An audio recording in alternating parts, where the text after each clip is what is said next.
Observatório da Imprensa, Carta ao Povo, leitura Marcos Filho. Estratégia de planeamento é o capítulo a seguir que vamos abordar, escrito por Domingos da Cruz.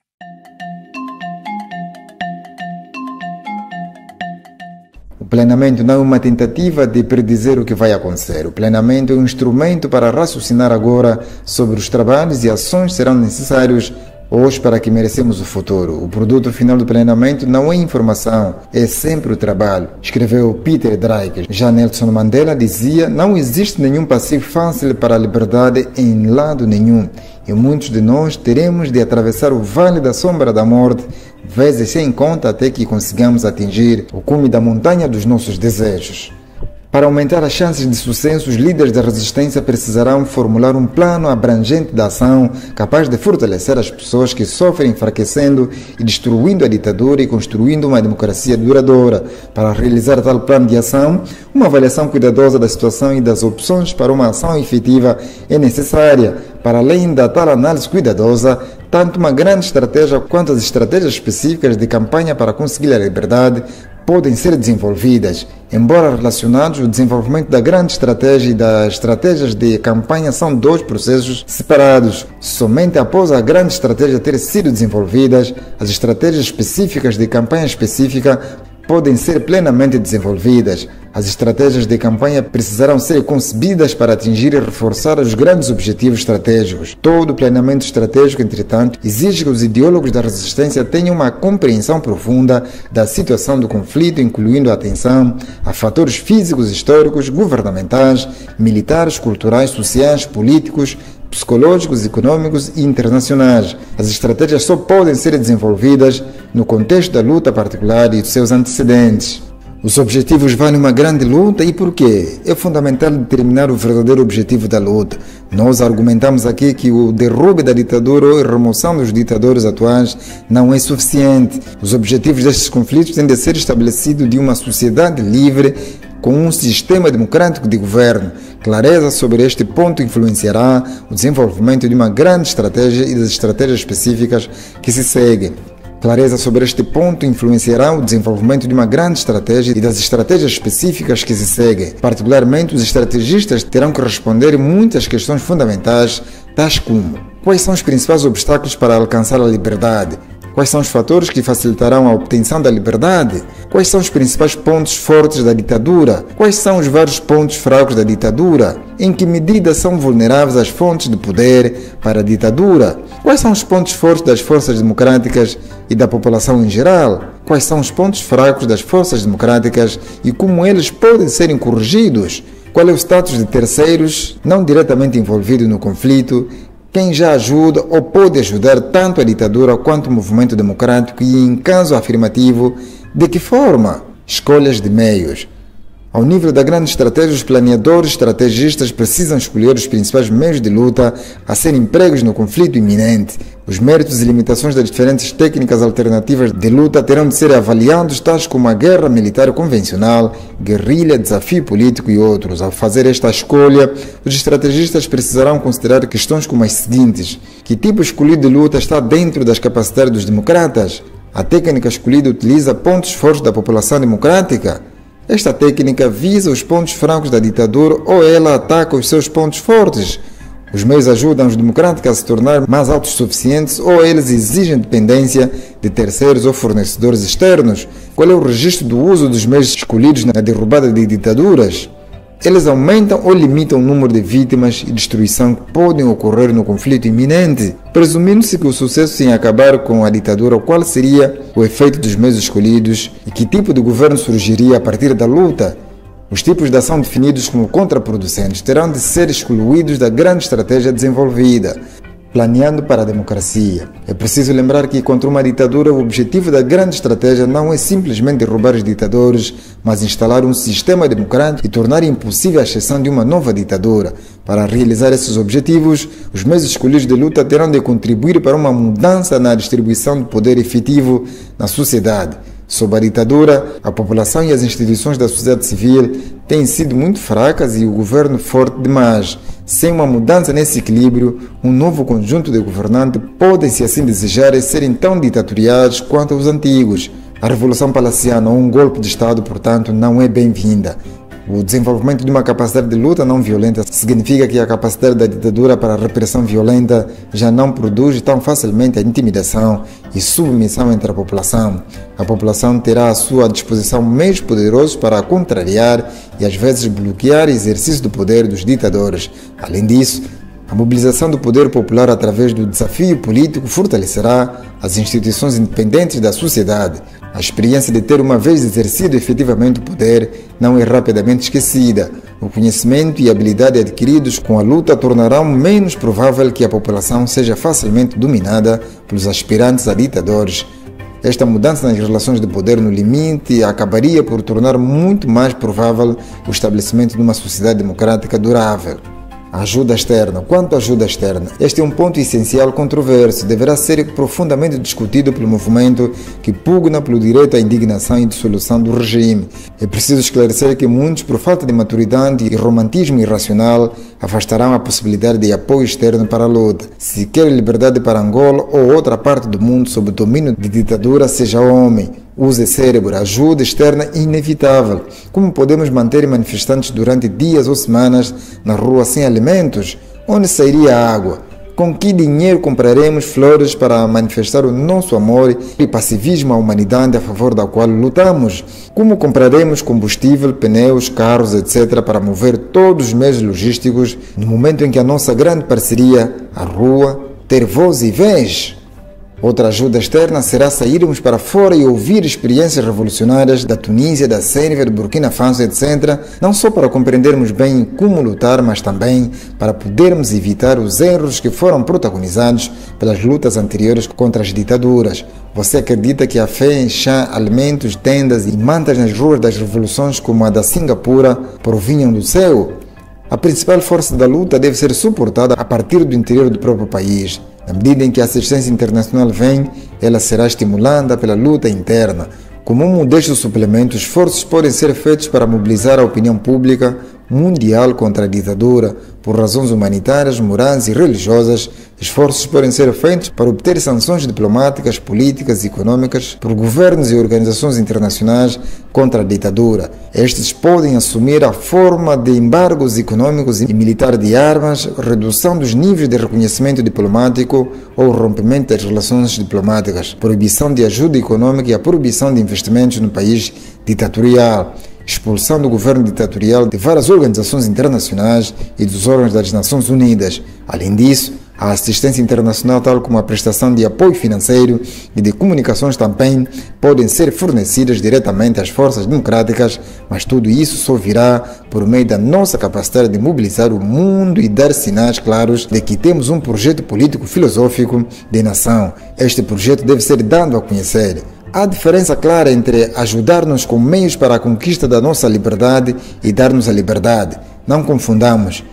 São completamente distintos. Se houvesse patriotas de ricos disponíveis para a ajuda das forças democráticas, eu preferiria o dinheiro proveniente do angolano, mas todos minimamente racionais sabem quem possui dinheiro, de onde provém tal dinheiro e a que grupo pertence. Por isso, fontes financeiras angolanas para a revolução estão fora de hipótese. Aliás, a forma como apossaram-se do erário é um dos motivos da luta. Fonte financeira angolana para a revolução, só milagre. Formulando uma grande estratégia. Após uma avaliação da situação, a escolha dos meios e a determinação do papel da ajuda externa, os projetistas da grande estratégia deverão esboçar grandes linhas a forma como o conflito poderia ser bem conduzido. Este plano amplo abrangeria do presente até o futuro da libertação e da instituição de um sistema democrático. Na formulação de uma grande estratégia, esses projetistas na luta precisarão para fazer uma série de perguntas. Como a luta de longo prazo deverá começar? Como pode a população oprimida reunir suficiente autoconfiança e força para agir e desafiar a ditadura, mesmo que inicialmente de forma limitada? Como poderia ser aumentada a capacidade da população a aplicar a não cooperação e desafio com o tempo e a experiência? Quais poderiam ser os objetivos de uma série de campanhas limitadas para recuperar o controle democrático sobre a sociedade e limitar a ditadura? Existem instituições independentes que sobreviveram à ditadura que poderiam ser usadas na luta para estabelecer a liberdade? Que instituições da sociedade podem ser recuperadas do controle dos ditadores ou que instituições precisam ser criadas pelos democratas para atender às suas necessidades e estabelecer esferas da democracia mesmo enquanto a ditadura continua? Como pode ser desenvolvida a forma organizacional na resistência? Como os participantes podem ser treinados? Que recursos, finanças, equipamentos, etc. seriam necessários ao longo da luta? Que tipo de simbolismo pode ser mais eficaz na mobilização da população? Com que tipos de ação e em que estágios podem ser as fontes de poder dos ditadores serem progressivamente enfraquecidos e divididas? Como pode a população resistente persistir simultaneamente no seu desafio e também manter necessária a disciplina não violenta? Como pode a sociedade continuar a satisfazer as suas necessidades básicas durante o curso da luta? Como pode a ordem social de ser mantida no meio do conflito, conforme se aproxima a vitória? Como pode a resistência democrática continuar a construir a base institucional da sociedade pós-ditadura para tornar a transição tão suave quanto possível?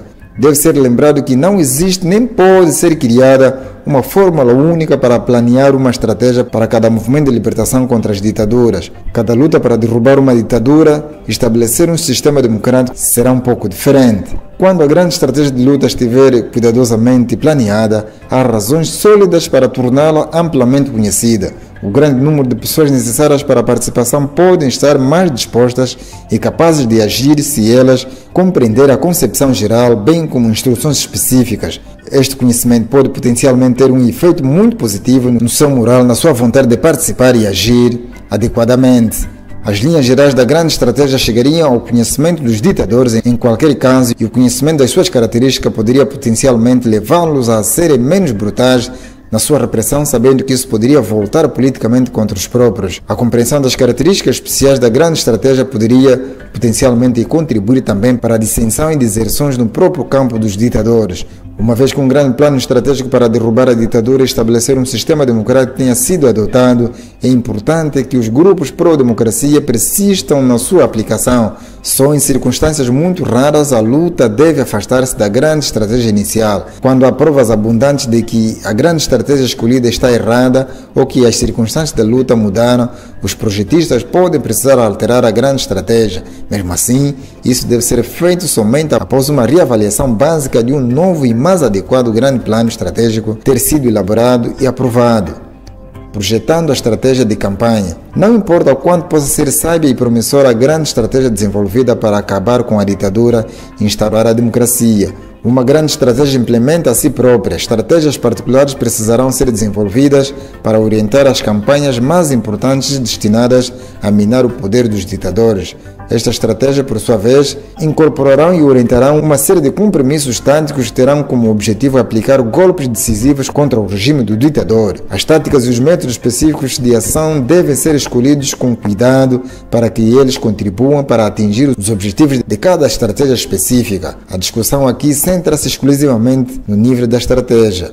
Assim como os oficiais militares precisam entender as estruturas da força, táticas, logística, munições, os efeitos da geografia e outros, a fim de traçar a estratégia militar, os estrategistas e ideólogos do desafio político devem compreender a natureza e os princípios estratégicos de luta não violenta. Contudo, o conhecimento da luta não violenta, a atenção às recomendações deste ensaio e as respostas às questões aqui colocadas não produzirão elas mesmas as estratégias. A formulação das estratégias para a luta ainda exige uma criatividade informada.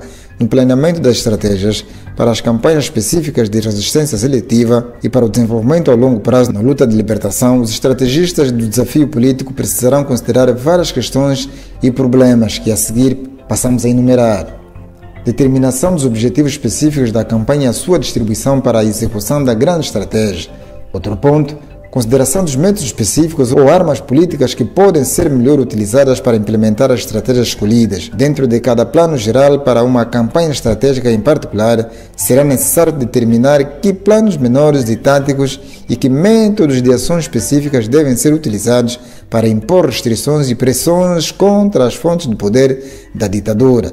Deve ser lembrado que a realização dos objetivos mais importantes virá como resultado de medidas menores e específicas, cuidadosamente escolhidas e implementadas.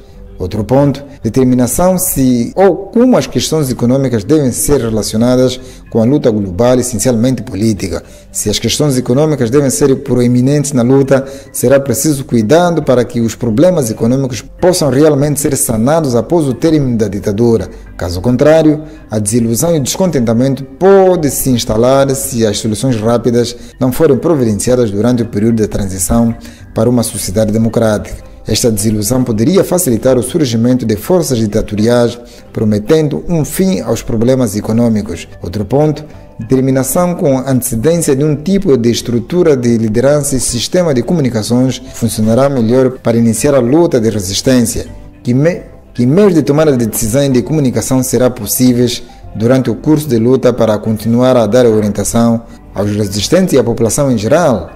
Comunicação de notícia de resistência à população em geral, às forças dos ditadores e à imprensa internacional. Alegações e relatórios devem sempre ser rigorosamente factuais. Exageros e alegações infundadas minarão a credibilidade da resistência. Planos para atividades sociais, educacionais, econômicas e políticas autossuficientes e construtivas para atender às necessidades do povo durante o conflito iminente. Tais objetivos podem ser conduzidos por pessoas não envolvidas diretamente nas atividades da resistência. Determinação do tipo de ajuda externa desejável em apoio à campanha específica ou à luta geral de libertação. Como a ajuda externa pode ser bem mobilizada e utilizada sem tornar a luta interna dependente de fatores externos incertos? Será necessário prestar atenção a que grupos externos mais provavelmente e mais adequadamente ajudarão, tais como organizações não governamentais, movimentos sociais, grupos religiosos ou políticos, sindicatos, etc., governos ou as Nações Unidas e os seus diferentes órgãos. Além disso, os estrategistas da resistência precisarão tomar medidas para preservar a ordem e atender às demandas sociais por suas próprias forças durante a resistência em massa contra os controles ditatoriais, e isto não só criará estruturas democráticas alternativas e independentes e atenderá às necessidades reais, mas também reduzirá a credibilidade de qualquer alegação de que repressão violenta seja necessária para deter a desordem e a anarquia, disseminando a ideia de não cooperação. Para o desafio político bem-sucedido contra uma ditadura, é essencial que a população entenda a ideia da não cooperação, conforme ilustrado pela história do mestre dos macacos. A ideia é simples: se um número suficiente de subordinados se recusa a continuar a sua cooperação por tempo suficiente, apesar da pressão, o sistema opressivo será enfraquecido e finalmente entrará em colapso. As pessoas que vivem sob a ditadura já podem estar familiarizadas com esse conceito a partir de diversas fontes. Mesmo assim, as forças democráticas deveriam deliberadamente confundir e produzir a ideia da não cooperação. A história do mestre dos macacos ou uma fábula semelhante poderá ser difundida por toda a sociedade. Tal história poderia ser facilmente entendida. As pessoas serão capazes de atender à relevância de futuras chamadas à prática de não cooperação com a ditadura. Eles também serão capazes por si só improvisar uma miríade de formas específicas de não cooperação em novas situações. Apesar das dificuldades e perigos na tentativa de comunicar ideias, notícias e instruções de resistência enquanto vivem sob ditaduras, os democratas têm frequentemente de provar ser isso possível. Mesmo sob o regime nazista e comunista, foi possível para que os resistentes comunicarem-se não só com outros indivíduos, mas mesmo com grandes audiências através da produção de jornais clandestinos, folhetos, livros e, nos últimos anos, via cassetes de áudio e vídeo. Com a vantagem de um planeamento estratégico prévio, orientações gerais para a resistência podem ser preparadas. Estas podem indicar as questões e circunstâncias em que a população deve protestar e recusar-se a cooperar e como isso deve ser feito. Então, mesmo que a comunicação da liderança democrática seja cortada, as instruções específicas não tenham sido emitidas ou recebidas, a população saberá como agir em certas questões importantes. Estas orientações também forneceriam um teste para identificar falsas instruções de resistência emitidas pela polícia política destinadas a provocar ação de descrédito, repressão e contramedidas. Os projetistas estratégicos terão de avaliar as possíveis respostas de repressão e repressão, em especial o limite da violência da ditadura às ações da resistência democrática. Será necessário determinar a forma de resistir, contra-atacar ou evitar esse possível aumento da repressão sem submissão.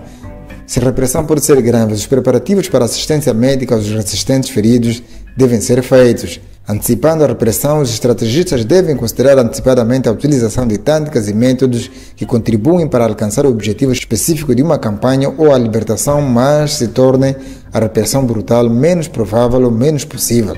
Por exemplo, manifestações de rua e desfiles contra as ditaduras extremas pode ser dramático, mas também apresentam o risco de milhares de manifestantes mortos. O alto custo para os manifestantes não pode, contudo, efetivamente aplicar mais repressão sobre a ditadura do que ocorreria se todo mundo ficasse em casa, uma greve ou atos em massa de não cooperação de funcionários públicos. Se tivesse sido proposto que a ação de resistência provocaria arriscando muitas baixas, seria necessário para uma finalidade estratégica, então se deve considerar com muito cuidado os custos da proposta e os possíveis ganhos.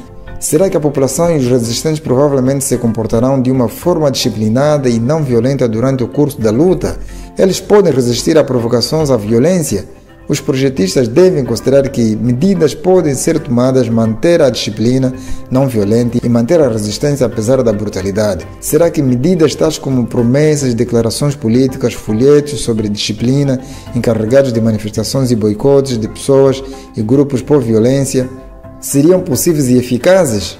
Os líderes devem estar sempre alertas para a presença de grandes provocadores, cuja missão será a de incitar os manifestantes à violência. Aderindo ao plano estratégico.